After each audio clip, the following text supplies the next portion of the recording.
저는 알트 불장이 이제 거의 목전에 와 있는데, 결과적으로 이 암호화폐 시장은 반드시 명심해야 될 게 비트코인을 중심으로 움직입니다. 모든 게. 암호화폐 시장은 비트코인 하나가 곧 S&P 500입니다. 그럼 이게 끝나는 시점부터 본격적인 알트 시즌의 시작이라고 예측을 해볼 수 있기 때문에,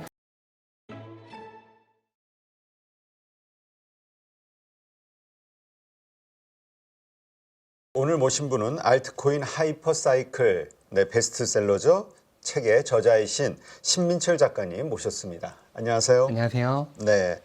자, 일단 비트코인 관련해서 최근 92,000불 근처까지 빠져서 이거 좀 조정이 세게 나오나 이랬는데 지금 보니까 다시 또 한 97,000불 근처까지 왔네요. 자, 일단 조정장 이것으로 끝난다고 봐야 됩니까? 아니면 좀 깊은 조정이 좀 올 거로 봤던 분들도 많아서요. 네. 원래 비트코인 같은 경우에는 일반적으로 반감기 해의 다음 해 1월에 조정이 왔었어요. 그래서 지난 사이클에서도 2021년 1월에 조정이 왔었고, 이전 사이클에서도 2017년 1월에 조정이 왔었거든요. 그래서 이번에도 당연히 1월에 조정이 올 거다라고 생각을 하고 있었어요. 또 그럴 만한 것이 원래 위험자산 시장 자체가 증시도 대선 이후에 계속 랠리를 연말까지 하다가 보통 취임 이전에 보통 조정이 오는 경우가 많거든요. 네. 그런 모든 것들을 감안했을 때 이번에 1월에 조정이 올 거라고 생각을 했었는데 12월 중반 정도에 10만 8천 달러 근처까지 올랐다가 이제 최대 15% 정도까지 하락을 했던 것이기 때문에 실질적으로는 1월에 나왔어야 할 조정이 이번에는 조금 일찍 왔다라고 볼 수가 있어요. 12월부터. 그렇죠. 근데 그 이유는 이제 크게 보면 두 가지 정도인데, 증시도 그렇고 나스닥과 S&P가 계속 신고가였거든요. 그다음에 비트코인도 10만 8천 대까지 계속 신고가였어요. 그러니까 유례 없이 강력한 신고가 행진을 하고 있었기 때문에 조금 일찍 조정이 나왔다라고 볼 수 있는 게 모두 하나가 있고, 또 하나는 FOMC에서 연준이 굉장히 매파적인 정책 앞으로 방향성을 제시를 했잖아요. 네. 그거에 의해서 금리 전망치에 대한 불안감 때문에 그 불확실성을 해소하는 과정에서 조금 일찍 조정이 나왔다, 이렇게 보면 될 것 같아요. 그러면 실질적으로는 1월에 나와야 될 조정이 12월에 미리 나온 거니까, 일반적으로 비트코인의 1월 조정이라고 하면은 2주에서 3주 정도의 기간입니다. 근데 이번에 지금 조정 기간이 대략 한 15에서 16일 차 정도 되거든요. 그렇다면 이미 2주의 기간이 지났고 3주 차, 그러니까 조정이 끝나는 주간에 접어들고 있다라고 할 수 있죠. 물론 이제 과거 패턴이 이번에도 완벽하게 똑같이 재현될 거라고는 보장할 수 없잖아요. 그렇기 때문에 장담은 할 수 없지만은 과거 패턴을 따른다는 전제 하에서는 조정이 마무리되어 가는 국면이다라고 예측해 볼 수 있겠죠. 네, 그렇군요. 자, 그러면 이번에 이 조정이 만약에 끝났다고 하면은 이번에 이제 다시 또 상승 사이클이 시작이 된다라고 생각할 수 있을 것 같은데, 올해 어느 정도까지 상승할 수 있을 거라고 보시나요?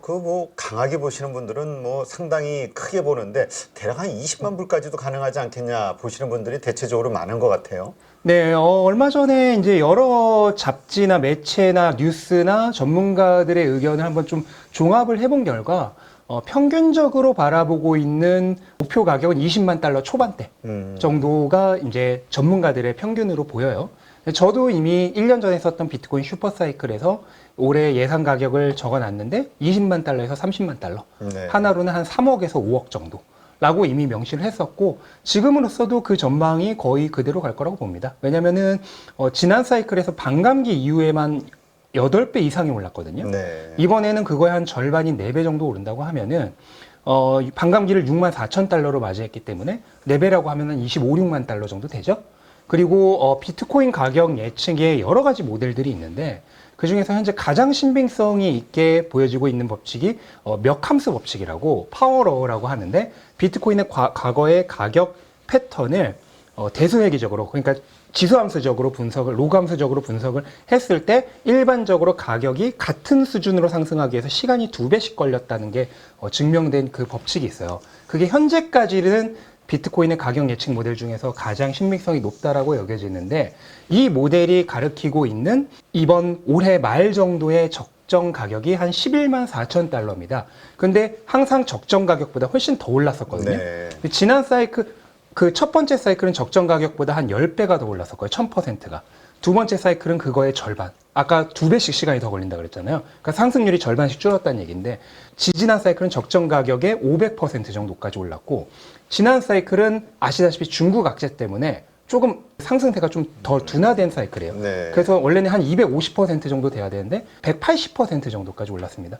그러니까 이번 사이클은 그거의 절반인 90% 정도라고 하면은 11만 4천 달러에 플러스 90% 정도 하면은 한 21만 달러 좀 넘는 수준이 되거든요. 네. 그걸 보더라도 전문가들의 그 예상치 평균과 거의 비슷한 수준이죠. 네, 그렇군요.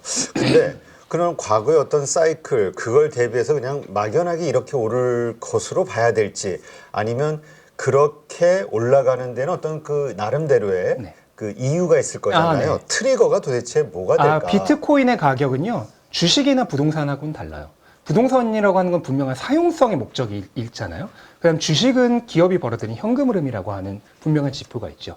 근데 비트코인은 기본적으로 금과 똑같은 구매력 저장성, 디지털 골드잖아요. 이기 때문에 실질적으로 가격을 정하는 그 역학이라고 하는 것은 공급과 수요의 역학밖에 없습니다. 근데 이 공급과 수요의 역학에 엄청난 밸런스 붕괴를 시켜주는 이벤트가 4년마다 한 번씩 발생하죠. 그게 반감기입니다. 그래서 반감기를 기점으로 해서 중심으로 해서 그 전 1년 반 동안 상승, 그리고 반감기 이후 1년 반 동안 상승 해서 총 3년 상승 이후 거품이 한번 꺼져야죠. 1년 하락이 되는 이 4년 사이클이 완성이 되는 거거든요. 그렇기 때문에 이 공급과 수요의 역학이라고 하는 것은 결국은 뭐냐면 비트코인이 가진 채택의 효과, 그러니까 네트워크 효과를 나타냅니다. 비트코인은 기본적으로 인터넷 머니죠. 네. 그렇기 때문에 채택률이 네트워크 효과가 실질적으로 가치를 정하는 거의 전부라고 보시면 돼요. 그러면 이 네트워크 효과라고 한 것은 결과적으로 비트코인에 대한 채택률인데 이 채택률이 증가함에 따라서 가격이 계속해서 그 지수함수적으로 상승해 왔다. 이렇게 이해를 하시면 되는 거죠. 그래서 주식처럼 이 정도의 EPS가 나오고 있기 때문에 가격이 이게 적정하다라고 하는 그런 근거가 없어요. 그러면 맞출 수 있는 것은 결국 과거 가격 패턴, 그러니까 채택 곡선이 이끌어왔던 그런 로그 함수적인 분포가 이어질 것이다라고 보는 것이 가장 합리적인 추측이 되는 거죠. 네, 그렇군요. 그래서 올해도 그렇고 앞으로도 지속적으로 그러니까 비트코인이 세상에 계속 친화적인 어떤 이슈들, 뉴스들이 아니면은 어떤 정책들이 나올 때마다 모든 것들은 다 가격으로 반영이 될 것이다. 이렇게 이해를 해야 되는 거군요. 그렇죠. 네. 자, 요즘 알트코인들도 장난이 아니에요. 근데 그 중에서도 많은 분들이 기대도 안 했던 것인데 그냥 너무 많이 올라가지고 뭐 놀라는 그런 코인이 지금 리플이 있죠. 리플의 이번 상승 급등 원인은 뭡니까? 뭐 가장 큰 거는 역시나 불확실성, 규제 불확실성의 해소죠. 리플은 아시겠지만 지난 사이클에서 그 이전 사이클의 고점을 도달을 못한 몇 안 되는 알트코인 중에 하나거든요. 네. 그러니까 굉장히 억눌려 있었다는 거죠. 그게 무려 8년째. 근데 심지어 아직도 지지난 사이클의 고점을 아직도 못 갔어요. 그러니까 어마어마하게 억눌려 있었는데 그 억눌린 가장 큰 이유는 SEC, 그러니까 미국 증권거래위원회로부터 기소를 당해서 규제 불확실성이 가장 강력했던 그런 코인이 리플이에요. 근데 네. 이번에 아시겠지만 트럼프가 당선이 되면서 게리 겐슬러를 바로 해임시키다고 했고 실제로 게리 겐슬러가 그냥 자처해서 나가겠다고 했죠. 그러면서 다음에 이제 이어서 들어오는 폴 애킨스라고 하는 SEC 위원장은 굉장히 친암호화폐적인 인물이기 때문에 실질적으로 리플의 이제 규제 위험성이 다 사라졌다라고 보는 관점이 있고 그렇게 되면서 8년 동안 억눌려왔던 그 잠재 가능성이 한 번에 폭발한 것이다. 그렇게 해석을 하면 되겠죠. 네. 그러면 이제 리플은 상승이 나올 거는 다 나왔다라고 봐야 됩니까? 아니면 앞으로도 계속 상승할 수 있는 어떤 여력이 있는 거예요? 네, 일단 지금 1차적으로는 한번 조정이 나왔잖아요. 그거는 뭐냐면 이제 오랜 시간 억눌러 왔던 그 부분에 대한 해소가 이뤄진 거고 이제부터 이제 다른 알트코인과 마찬가지로 그 자신의 길을 가겠죠. 그래서 저는 알트 불장이 이제부터 이제 거의 목전에 와 있는데 지금 이미 불장이 지났거나 아니면 불장 중이거나가 아니라 네, 이제 다가오고 있다? 다가오고 있는데 결국 시작이 되면은 리플도 다른 알트코인과 마찬가지로 오를 것이고 그렇게 되면 이제 오랜 염험이었던 2017년과 18년 정확한 시기는 제가 기억을 못 하는데 그때 기록했던 그 고점을 깨겠죠. 그렇군요. 자, 그렇다면 그 지금 말씀하신 대로 뭐 SEC 그 위원장을 바꾸고 그렇게 하게 했던 그 트럼프의 뭐 이런 것들이 다 연관이 된다고 하면은 1월 20일 날 이제 트럼프 취임이 되지 않습니까? 그때서부터 리플은 다시 또 어떤 강력한 가격 상승이 이뤄질 것으로 보시나요? 아니요. 그 트럼프 이런 이벤트에 의해서 움직인다보다는 결과적으로 이 암호화폐 시장은 반드시 명심해야 될 게 비트코인을 중심으로 움직입니다. 모든 게. 네. 그래서 결국은 비트코인이 조정을 끝내고 가야지만 가는 거고요. 트럼프가 되었던 무엇이 되었던 결과적으로 본격적으로 상승을 하기 위해서는 비트코인이 가야 되고 그에 따라서 알트코인 시장 전체가 움직여야지만 리플도 함께 움직일 거다라고 보는 게 합리적이죠. 네. 자, 어쨌건 이제 지금 코인 가운데서 이제 3위, 시총 3위로 튀어 올라왔는데 그러다 보니까 전통적인 또 2등, 이더리움이 또 궁금하지 않을 수 없어요. 이더리움은 상대적으로 상당히 조용한 것 같은데. 네, 이더리움은 지금 알트코인 중에서 거의 제일 못 오른 코인이고요. 심지어 비트코인보다도 못 올랐거든요. 네. 근데 이게 특별한 게 아닙니다. 이더리움은 원래 반감기 해의 4분기까지 안 좋아요. 지난 사이클에서도 안 좋았고, 지난 사이클은 심지어 비트코인 대비한 이더리움의 가격은 지금보다 더 나빴습니다. 그래요? 예, 예. 그거를 감안을 한다면 이더리움이 지금 나쁜 게 전혀 이상한 게 아니고, 오히려 원래 이더리움 본인의 사이클대로 가고 있는 겁니다. 그럼 이더리움이 본격적으로 오르는 시기는 언제냐고 하면은 반감기 다음 해의 1분기, 2분기입니다. 그러면 2025년 1분기, 2분기가 되겠죠? 그럼 올해 이제 1분기, 2분기부터가 이더리움의 정말 큰 상승장이 시작될 가능성이 높다라고 예측해 볼 수 있죠. 그렇다면 뭐 지금 많이 오른 코인들 가지고 이것도 밀리는 거 그 생각하는 어떤 걱정하는 그런 투자자라면 오히려 이더리움에 투자하는 게 더 그렇죠. 역발상이면서 동시에 순환매를 노리는 투자죠. 기다리는 투자. 네. 네. 그렇군요. 참 이더리움이 언젠가는 예전에는 이 비트코인하고 같이 막 그 시장에 뭔가 그 주도권 싸움을 하듯이 그런 어떤 부각이 될 때도 있었는데 상당히 조용해진 것 같긴 해요. 비트코인의 경쟁자는 실질적으로 없다라고 이제 보시면 되고요. 비트코인은 이제 블록체인 중에서도 완벽한 구매력 저장 수단으로서의 역할을 하고 있는 거고, 이제 나머지 것들은 디지털 커런시의 자리를 두고 누가 우위를 가지냐, 그런 기술적 대결을 벌이고 있다라고 보면 되겠죠. 네, 그렇군요. 자, 일단 작년 12월 달에 그 비트코인 조정 하락은 아까 말씀하셨듯이 이제 연준의 매파적인 금리 인하와 관련된 그런 것 때문이었는데 어떻습니까? 이제 올해도 금리 인하 그에 따른 이제 여러 가지 실행이 나오겠죠. 그리고 또 거기에 반하는 또 트럼프의 어떤 언행이 또 나올 수도 있고요. 어떻게 보세요? 이런 것들에 따라서 계속 출렁인다고 보세요? 단기적인 가격 변동은 있을 수밖에 없지만 중장기적인 방향은 정해져 있다라고 생각을 해요. 연준의 단기 금리 목표가 결국 3%잖아요. 그럼 지금보다 1% 이상 낮다는 건데 결국 그 방향을 향해 갈 것이고, 일단 내년에도 2번 정도의 금리 인하는 빠르나 늦으나 어차피 되는 거고요. 그 다음에 지금 금리 인하 속도가 느려진 거에 대해서 불평을 할 게 없는 게, 원래였으면은 지금 장단기 금리차 역전이 해소되면서 경기 침체가 나올 것을 걱정해야 되는 타이밍이잖아요. 실업률도 아시다시피 지금 4% 초반대까지 올라왔고 3%대에서 여기서 만약 실업률이 더 올라간다면 당장이라도 또 경기 침체 그 불확실성이 나올 수 있는 거거든요. 그런 상황에서 지금 파월이 미국 고용은 강하고 경제도 강하다라고 못 박은 것은 결국 경기 침체 가능성이 굉장히 적다고 본 거예요. 금리 인하 속도가 느려지는 게 더 나쁘냐, 경기 침체가 더 나쁘냐면 볼 것 없이 위험자산 시장은, 특히 비트코인은 경기 침체가 압도적으로 시장이 더 안 좋거든요. 네. 그거를 감안한다면 경기 침체 가능성이 사라지면서 금리 인하 속도가 좀 느려진 것은 오히려 다행이다 라고 봐야겠죠. 그리고 트럼프가 이제 취임을 하게 되는데, 트럼프 취임 이후의 행보는 사실 불보듯 뻔합니다. 지난번 취임했을 때도 아시겠지만 선거 끝난 이후부터 2017년 1년간은 그냥 1년 내내 시장이 좋았거든요. 물론 중간중간 조정은 있지만 네. 1년 내내 좋았고, 본격적으로 안 좋아하신 것은 이제 관세 정쟁을 본격적으로 시작한 2018년부터예요. 그럼 이번에도 트럼프는 취임하면 분명 1년 차에는 관세 이런 거는 협박 용도로만 사용하면서 시장을 일단 좋게 하는 거에 굉장히 주력할 것이다라고 예상을 해볼 수 있어요. 그 다음에 당연히 연준 쪽에도 무언의 압력을 엄청나게 가하겠죠, 금리 인하에 대한.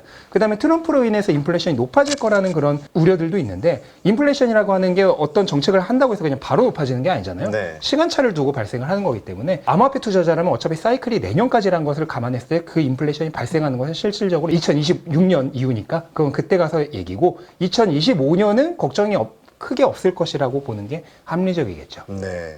근데 의외로 또 많은 분들이 폭락장이 올 수도 있다라는 생각들을 하시는 것 같아요. 과거 데이터를 보더라도 이렇게 급등이 있고 난 다음에 반감기 이후에 거의 뭐 70% 가까이 급락이 나오는 적들이 계속 있어 왔잖아요. 그래서 이번에도 그렇게 빠지지 않겠냐 이런 생각하시는 분들이 있던데요. 네, 사이클이 끝나면 빠질 겁니다. 근데 사이클이 올해 말 정도까지기 때문에 그때까지는 이제 사이클을 타면서 투자를 하면 되고요. 사이클 끝날 때는 보유 물량의 정리를 생각을 해봐야죠. 지금 이번에는 좀 다르다. 만약에 이번 사이클이 끝나고 나서 그 하락폭이 과거처럼 70%씩 이렇게 빠지지는 않을 것이다라고 생각하는 분들도 있던데 어떠세요? 일반적으로 비트코인의 그 변동성은 계속해서 감소해 왔고요. 실질적으로 하락폭도 최초 85%, 그 다음에 81%, 그 다음에 지난번에 한 76% 정도로 감소해 왔기 때문에 이번에는 추가적으로 감소를 할 거라고 생각을 하고, 뭐 맥시멈 70%, 그 다음에 미니멈 한 50% 정도, 평균적으로 60% 정도의 하락으로 감소하지 않을까, 그렇게 생각하고 있습니다. 그래도 그 상당한 폭인데. 네. 근데 이렇게 떨어질 수밖에 없는 건가요? 근데 이렇게 불안정한, 뭐 네. 이렇게 올해까지는 오른다 하더라도 그럼 내년에 만약에 이러한 또 중간중간 네. 급락장이 온다고 했을 때 마이크로 스트래티지? 네. 근데 이런 회사들 보면 이거 어떻게 견디려고 하는 거지? 걱정이 되기도 하거든요. 근데 마이크로스트래티지는 이미 그 사이클 한번 다 겪었잖아요. 네. 다 견뎠기 때문에 이번에도 뭐 견딜 거라고 생각을 하고, 아마 비트코인이 60% 하락하면은 마이크로스트래티지뿐만 아니라 채굴주라든지 그 다음에 거래소주라든지 이런 비트코인 관련주는 아마 80% 이상 하락하지 않을까 예측이 되죠. 그렇다면 진짜 만약에 이러한 것에 대한 확신을 하는 분이라면은 이번 사이클이 끝나갈 때쯤 전부 정리를 하고 그렇게 급락이 나왔을 때 그때 또 사놓고 몇 년을 버텨야 되는 겁니까, 그러면? 비트코인 사이클은 3년 상승 1년 하락이기 때문에 굉장히 심플해요. 사이클을 믿는 투자자라면은 저는 사이클을 완전히 믿고 이번 사이클의 바닥부터 시작을 했지만 3년을 보유하다가 그 중간에 있는 변동성은 다 무시해요. 네, 왜냐면 완전 초반에 들어갔기 때문에 중간에 있는 변동성은 다 무시하고 마지막 사이클 후반부에 매도를 하고 1년 기다립니다. 그 다음에 다시 바닥부터 시작을 하면 돼요. 네. 그렇군요. 그렇다면 지금 막 없어가지고 못 사가지고 포모 현상에 빠져서 힘들어하는 분들, 근데 또 지금이라도 좀 이렇게 많이 오른 가격이라도 들어가서 그 나머지 수익을 챙길 수 있으면 되는데 그거는 또 용기가 안 나는 분들이라면 그 말씀하신 대로 1년이고 얼마 딱 기다렸다가 그때는 정말 놓치지 않으려고 준비를 공부하면서 해도 되는 거네요. 아니요. 이번 사이클부터 경험을 해야죠. 네, 이번 사이클을 경험을 해보지 않고 상승 사이클을? 네, 경험을 해보지 상승 사이클과 그게 무너지는 것까지 다 경험을 해봐야지 그거를 경험해보지 않고 다음 사이클은 바닥부터 들어갈 수 있을까? 가격이 계속 하락하는데 제가 아무리 그때 가서 바닥이라고 외쳐도 절대 시작 못할 거라고 장담합니다. 아, 그래요? 그렇군요. 자, 그렇다면 이 사이클이라는 것은 어떤 현상인 이 결과론적인 이야기고 그러한 결과가 나오는 데는 어떤 이유가 있는 거잖아요.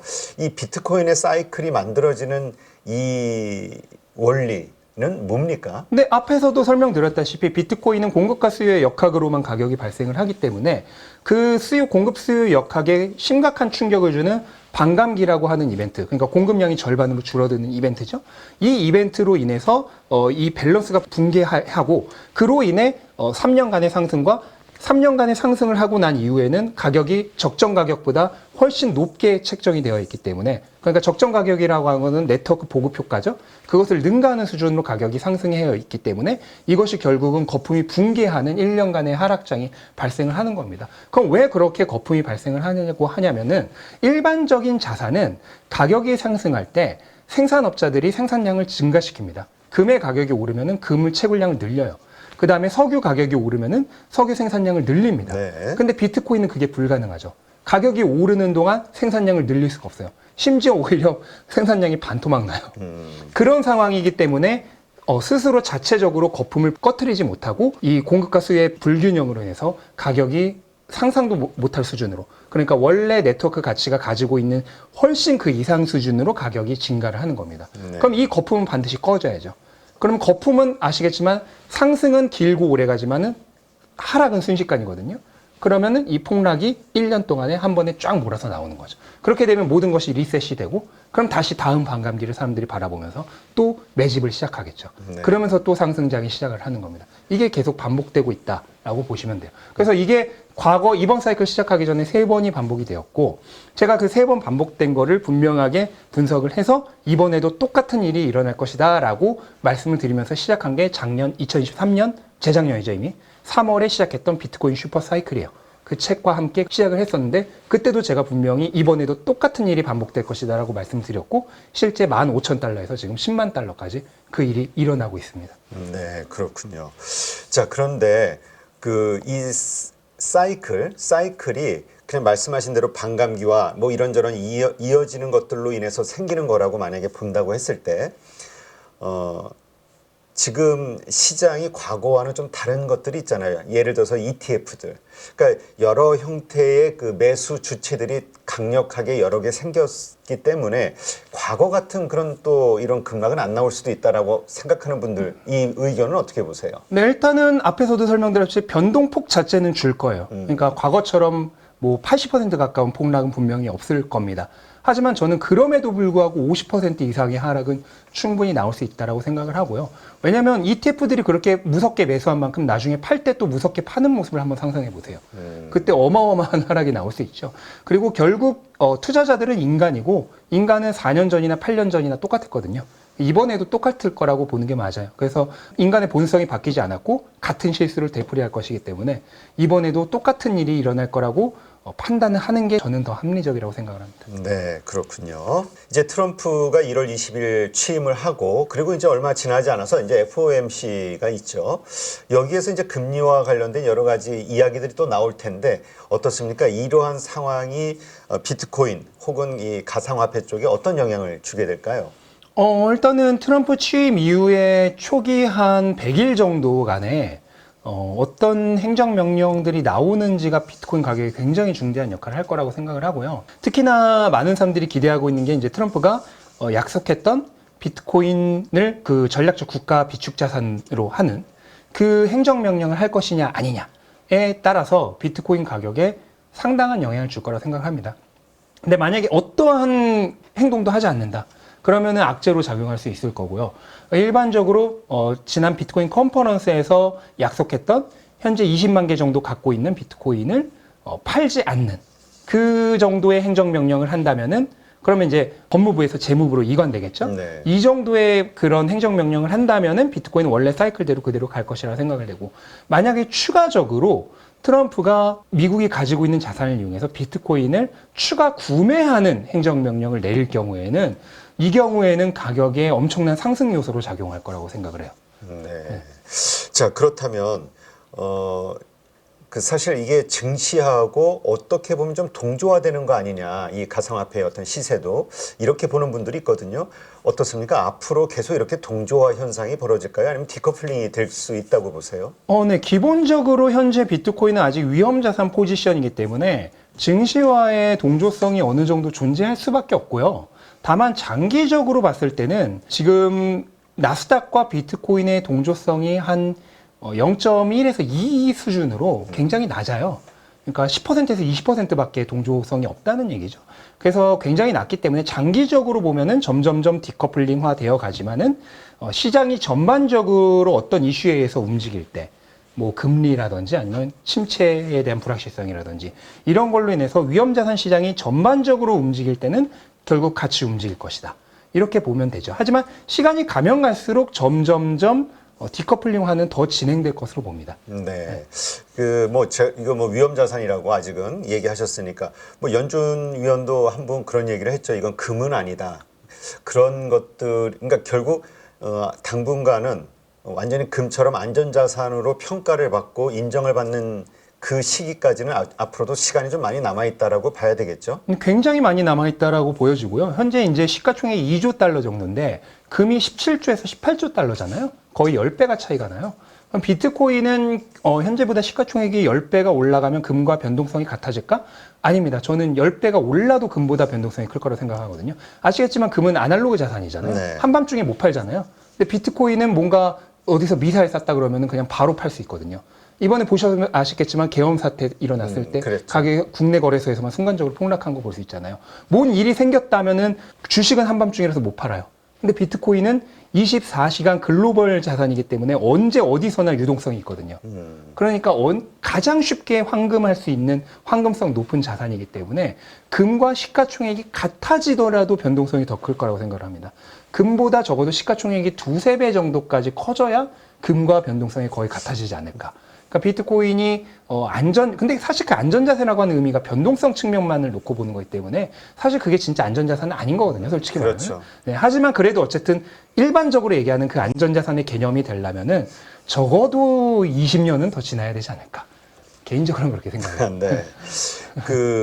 아까 이제 사이클 상으로 이제 그런 어떤 폭락기가 올 것이다 말씀을 하셨는데, 사실 그 내년 혹은 후년 경기 침체, 미국의 경기 침체에 대해서 걱정하시는 분들이 있거든요. 이 경기 침체가 왔을 때 증시는 상당히 많이 어려워질 것이다. 근데 그때 이 가상화폐, 가상자산도 상당히 어려울 수 있다. 비트코인도 많이 빠질 수 있다. 이렇게 보는 분들이 있더라고요. 네, 경기 침체가 온다면 엄청난 가격 하락이 예상이 되고요. 이게 경기 침체가 만약에 확정이 된다면 어느 시기에 확정되냐에 따라서 그 이후의 흐름이 굉장히 많이 달라질 수 있다고 생각을 해요. 비트코인은 어떤 위기가 발생했을 때 가장 먼저 팔 수 있는 자산이기 때문에 경기 침체가 발생한다 그러면 아마도 증시보다 훨씬 더 많이 떨어질 것이다. 그래서 실제로 비트코인이 탄생한 이후에 경기 침체가 한 번 있었죠, 팬데믹 때. 네. 네. 근데 그때 S&P나 나스닥보다 가격이 훨씬 더 많이 하락했었습니다. 그래서 그런 이미 전례가 있기 때문에 이번에도 같은 일이 일어날 거라고 보는 게 맞고요. 다만 경기 침체가 발생하면은 연준이 금리를 굉장히 빠른 속도로 내리겠죠. 근데 비트코인은 기본적으로 구매력 저장 수단이기 때문에 유동성 흡수제 역할을 하거든요. 그래서 유동성에 가장 민감한 자산 중 하나예요. 그러면 금리가 빠르게 내려가면서 유동성이 확장하기 시작하면은 그 혜택도 가장 빨리 받는 자산입니다. 그래서 실제로 팬데믹 이후에 가격 회복폭이 S&P의 8배였거든요. 그 정도로 빠르게 가격이 회복하기 때문에 만약 경기 침체가 발생한다면 가장 먼저 가장 심하게 하락하고 그 이후에 빠른 유동성 확장의 수혜도 가장 크게 받아서 또 가장 빠르게 회복할 것이다. 이렇게 예상해 볼 수 있겠습니다. 네. 그렇다면 아까 그 경기 침체가 만에 하나 25년도에 뭐 여름이 됐든 가을이 됐든 왔다.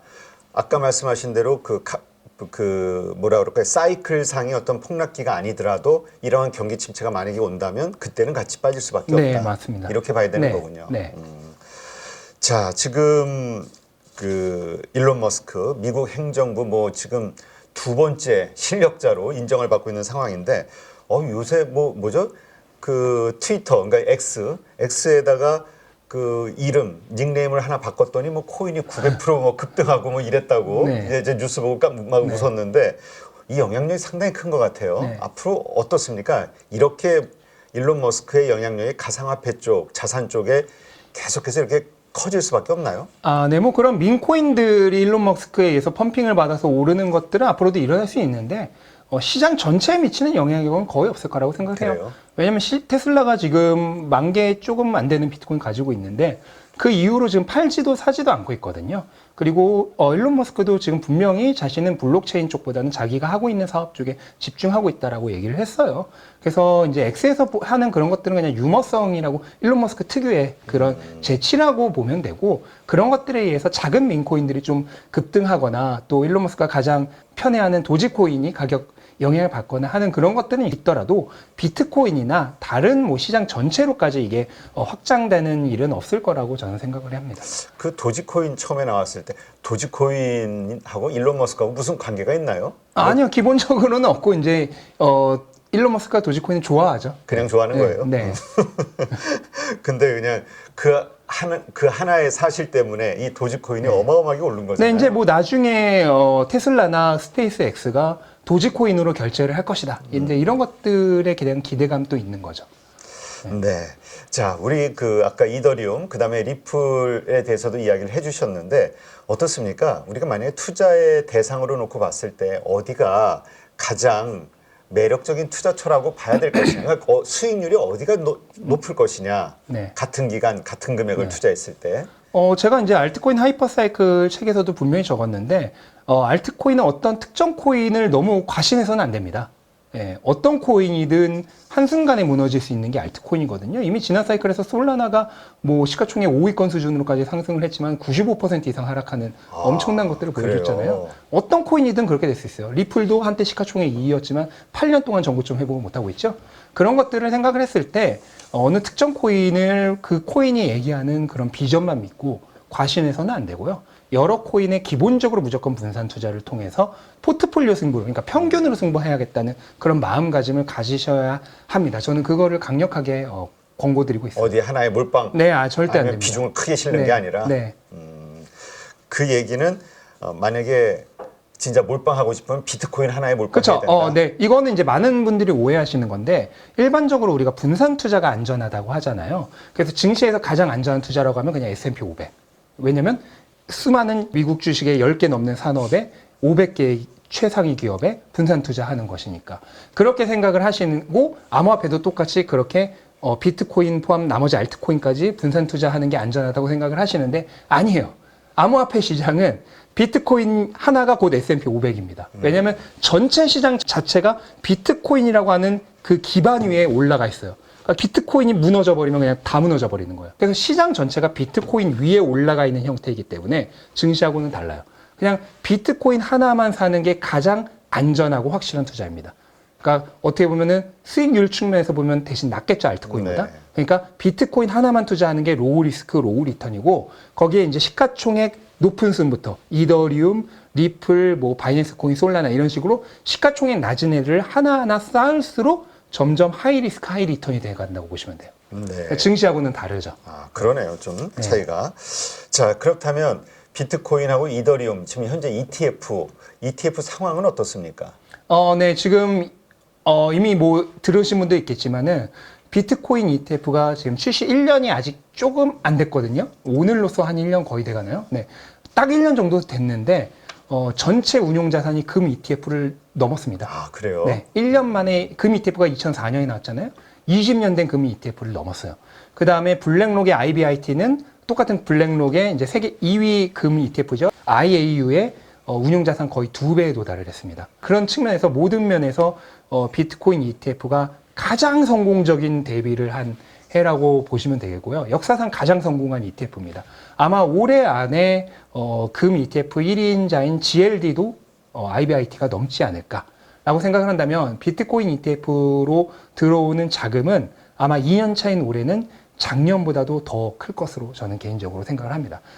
이제 문제는 이더리움인데 이더리움은 사실 그렇게 신통치 않았어요. 그래요. 네. 근데 그 가장 큰 이유가 이더리움 ETF가 이더리움의 최대 장점 중에 하나인 스테이킹이 안 된다는 그런 단점이 있거든요. 그래서 한 4% 정도 되는 이 패시브 수익률이 없다라고 하는 측면 때문에 이더리움 ETF에 조금 부정적인 부분이 있었고 그래서 이더리움 ETF는 안 좋았지만 제가 앞에서도 설명드렸듯이 이더리움은 반감기 다음에 1, 2분기가 최고의 분기이기 때문에 그 점을 생각한다면은 이제부터는 이더리움 쪽으로도 많은 자금 유입이 있지 않을까 그렇게 생각을 해요. 네, 그렇군요.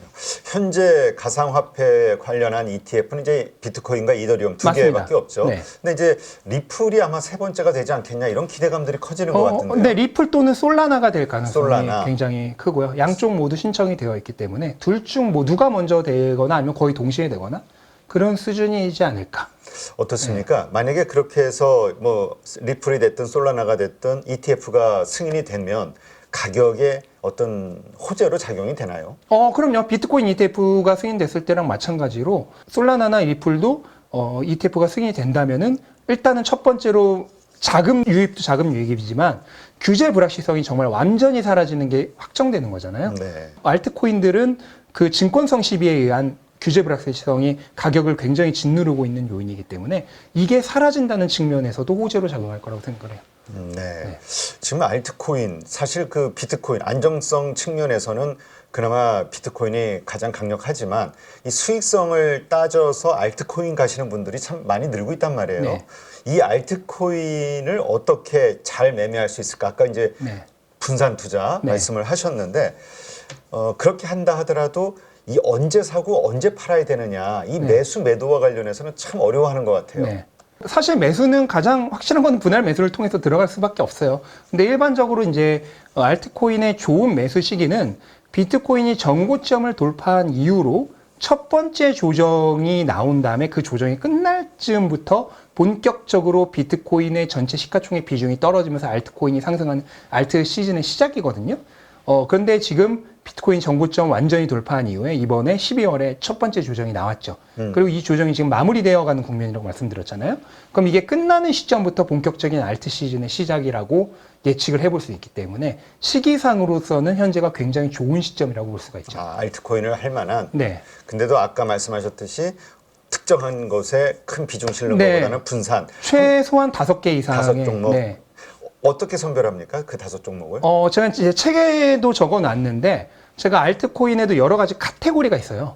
그 카테고리별로 분류를 했고요. 이 알트코인 내에서도 카테고리별로 계속 순환매가 일어나요. 근데 어느 쪽이 이번에 오를지 모르잖아요. 그러니까 여러 카테고리에 있는 알트코인들을 하나씩 담는 게 유리합니다. 네. 그래서 만약에 내가 솔라나를 샀으면은 그거와 비슷한 종류의 코인, 예를 들어서 뭐 에이다 이런 또는 스이 이렇게 비슷한 종류의 코인보다는 뭐 도지나 시바이누 이런 것처럼 민 코인 또는 AI 코인, 랜더 이런 식으로 조금 다른 종류의 코인을 담는 거죠. 네, 그렇군요. 자, 근데 지금 그 수익률 지금 좋고 아주 하기 좋은 때라고 얘기하시는 지금 이 시즌이 시작이 된다고 하면 끝나는 때는 언제로 봐야 될까요? 네. 알트코인의 시즌은 보통 비트코인보다 반박자 정도 늦게 끝나요. 그래서 과거 사이클들을 봤을 때 평균 한 3주 정도 늦게 끝나기 때문에 비트코인이 고점을 잘 관찰을 했다가 비트코인이 고점 신호가 나오면은 알트코인도 머지않아서 한 3주 정도 후에는 고점이 나올 것이기 때문에 같이 정리를 하면은 무난하게 알트코인의 높은 수익률을 거둘 수 있을 거라 생각을 합니다. 네. 기본적으로 알트코인은 밈이다라고 책에서 이야기를 하셨던데요.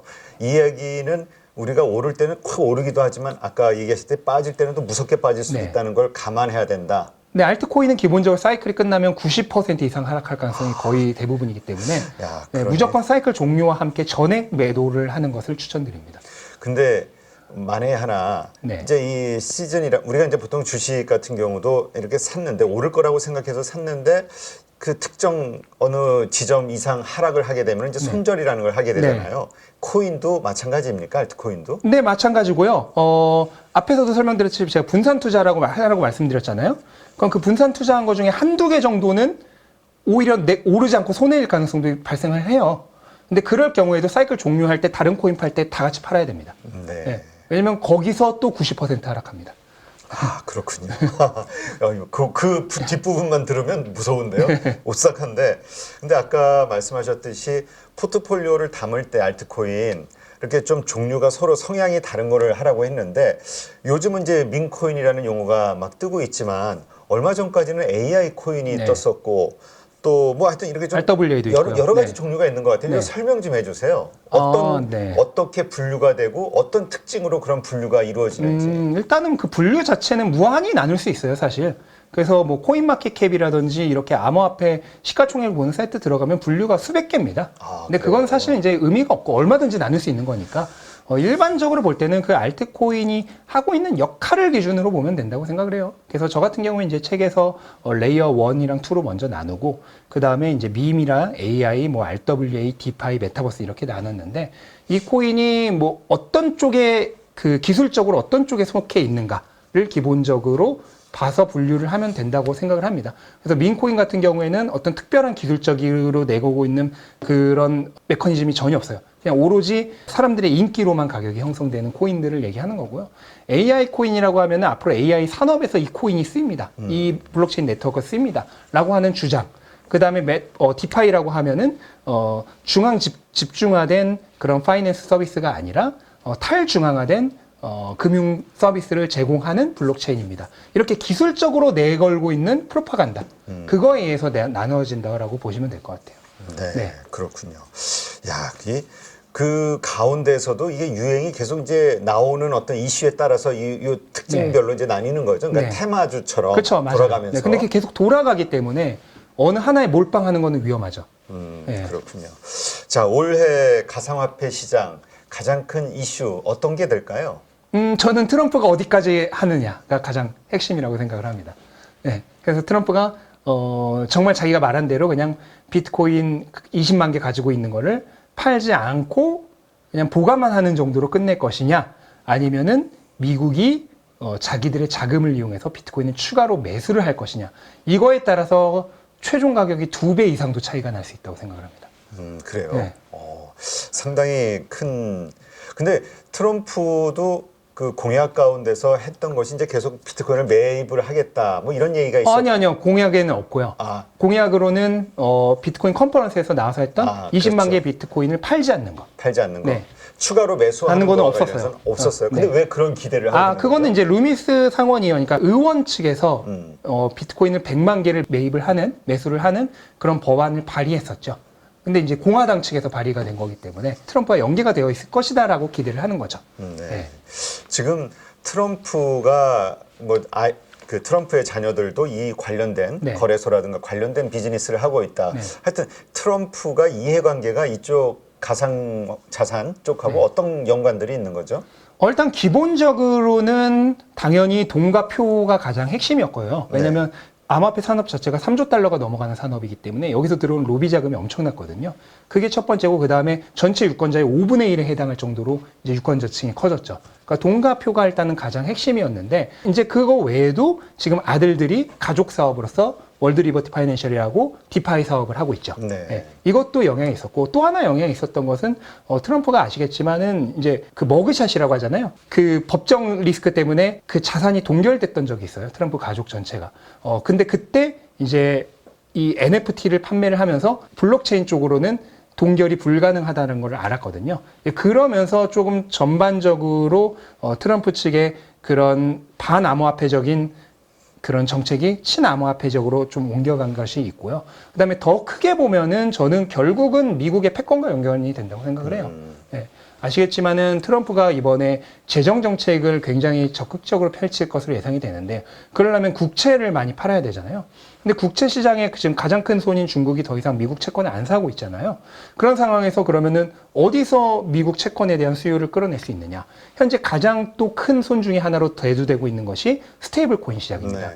네, 전체 암호화폐 시장의 거래 중에 70% 이상이 달러 패깅 스테이블 코인으로 거래가 되거든요. 그러면 이 시장이 커지면은 스테이블 코인, 달러 스테이블 코인 쪽으로 훨씬 더 많은 자금이 들어오고, 그렇게 되면은 이 테더나 서클 같은 스테이블 코인사는 들어온 돈만큼을 이제 준비 자산으로 보유하기 위해서 미국 채권을 삽니다. 그러면은 중국 쪽에서 하지 않는 미국 채권의 수요가 맞춰지는 거죠.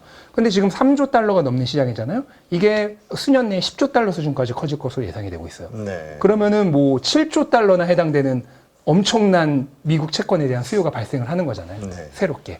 이런 것들까지 계산을 하면서 저는 비트코인을 밀고 있는 것이 아닌가 생각을 하고 있습니다. 네, 그렇군요. 네. 책에서 해외 거래소와 개인 지갑으로 자산을 지켜라, 이런 얘기를 하셨어요. 네. 이해가 잘 안 되는데 어떤 의미죠? 이번에 보셨겠지만 계엄 사태 때 국내 거래소에서 가격이 엄청나게 폭락을 했었거든요. 그렇죠. 8천만 원 수준까지 떨어졌었는데, 그렇게 된 이유가 국내 거래소가 동결이 되면은 이 비트코인을 옮기거나 팔거나 사지 못하게 된다는 불안감 때문에 가격이 그렇게 하락을 했던 거거든요. 근데 뭐 실제로 그런 일들이 얼마든지 일어날 수 있고, 아시겠지만 한국은 어쨌든 전쟁 위험 국가잖아요. 뭐 전쟁 상황이 발생한다든지 이렇게 되면은 내 비트코인이지만은 거래소에 묶여서 이러지도 저러지도 못하는 상황이 발생할 수 있다는 거죠. 하지만 아시다시피 한국에서 전쟁이 나더라도 해외 거래소나 개인 지갑에 둔 비트코인은 한국 정부가 막을 수가 없거든요.